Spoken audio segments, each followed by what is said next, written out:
Hey guys, Dobby back at you. Another story for you. A few years back, my buddy Jake and I decided to go real camping. No campgrounds, no bathrooms, just us. A tent in the wilderness about 3 hours from civilization.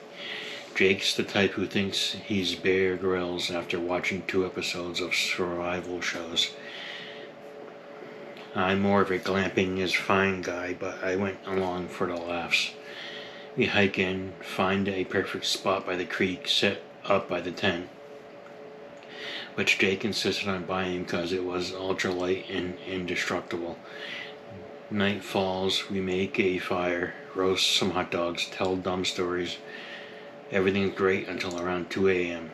I wake up because something is snuffing right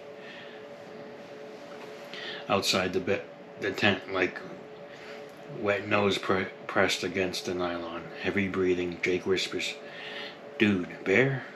I whisper back, "Probably just a raccoon." Then the snuffling turns into full-on grunting, and the tent wall starts pushing in like someone's leaning on it hard. We both freeze. Jake grabs a flashlight, shines it out, and there's a massive wild boar staring right at us through the mesh meadow, tusks gleaming. There's eyes reflecting like red lasers. It's not aggressive yet, just curious, but it's the size of a small motorcycle. And clearly thinks our tent smells like bacon because we left the hot dog wrappers inside like idiots. Jake panic yells, "Shoo!" and throws the first thing he grabs, a brand new, very expensive inflatable pillow. The boar snorts, headbutts the tent in retaliation, and pop, the entire thing deflates like a sad balloon animal. Poles snapping, fabric ripping, us tumbling out in our sleeping bags like human burritos. Now we're outside in the dark, tent in ruins, boar about 10 feet away, looking mildly offended. Jake starts waving his arms like he's directing traffic. "Back off, pig." The boar charges, not full speed, more like a get-out-of-my-yard trot, but it's enough. We sprint towards the creek, sleeping bags dragging behind us like capes. I tip over a root, face plant into mud, and my sleeping bag unzips completely now.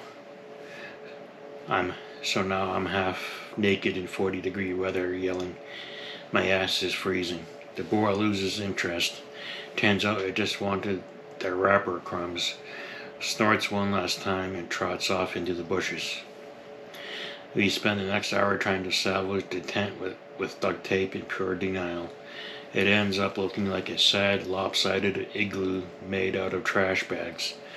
We crawl inside, shivering, and Jake goes, "At least we didn't get eaten." I reply, "Yeah, but my dignity dead." Morning comes. We pack up the wreckage, hike out looking like we fought a war with nature and lost. At the trailhead parking lot, a family in an RV sees us, 2 muddy, exhausted guys carrying a shredded tent. The dad nods knowingly. First time? We still have the duct tape remnants of that tent in Jake's garage. He calls it the bear-proof prototype.